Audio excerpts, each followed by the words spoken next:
മുഴുജത്തും കറാമത്തും കൊടുത്ത കഴിവേ അല്ല. ഇരുമ്പ് വളക്കാനുള്ള സിദ്ധി കഴിവ് ദാവൂദ് നബിക്ക് ഉണ്ടായത് എങ്ങനെ? അതാണ് മുഴുജിയത്ത്. ദാവൂദ് നബി വളച്ചാൽ വളയും. അത് എങ്ങനെ വളയലുണ്ടായി? അത് ദാവൂദ് നബിയുടെ പ്രത്യേകതയാണോ? അത് അള്ളാഹു തന്നെ നിശ്ചയിച്ച മുഴുജിയത്താണ്. കൊടുത്ത കഴിവേ അല്ല. അങ്ങനെ യഥേഷ്ടം എവിടെ ഉപയോഗിക്കുന്ന സിദ്ധിയല്ല കറാമത്ത്, സിദ്ധിയല്ല മുഴുജിയത്ത്. ഇരുമ്പ് വളക്കാനുള്ള സിദ്ധി കഴിവ് ദാവൂദ് നബിക്ക് ഉണ്ടായത് എങ്ങനെ? അതാണ് മുഴുജിയത്ത്. അതുകൊണ്ട് അഭൗതികമായ കഴിവ് അള്ളാഹ്ക്ക് മാത്രമേ ഉള്ളൂ. അത് ജിന്നിനുമില്ല, അത് മലക്കിനുമില്ല, അത് സുലൈമാൻ നബിക്കുമില്ല, ഒരു പ്രവാചകന്മാർക്കുമില്ല. അതുകൊണ്ട് മുഴുജിയത്ത് കറാമത്ത് കൊണ്ട് അമ്പിയാക്കന്മാർ സഹായിക്കാൻ കഴിയും എന്ന വിശ്വാസം ശരിയല്ല.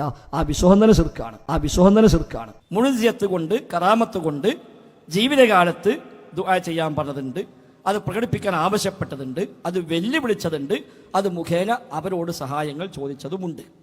അതിലൊന്നും ആർക്കും തർക്കമില്ല. ആ വിശ്വാസം തന്നെ ശിർക്കാണ്. അത് മുഖേന അവരോട് സഹായങ്ങൾ ചോദിച്ചതുമുണ്ട്.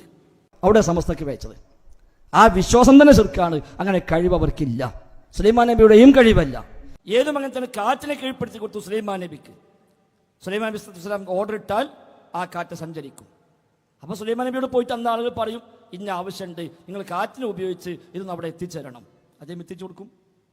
എന്തിനാ സഹോദരങ്ങളെ ഈ ഉമ്മത്ത് നമ്മൾ ഇങ്ങനെ നശിപ്പിക്കുന്നത്?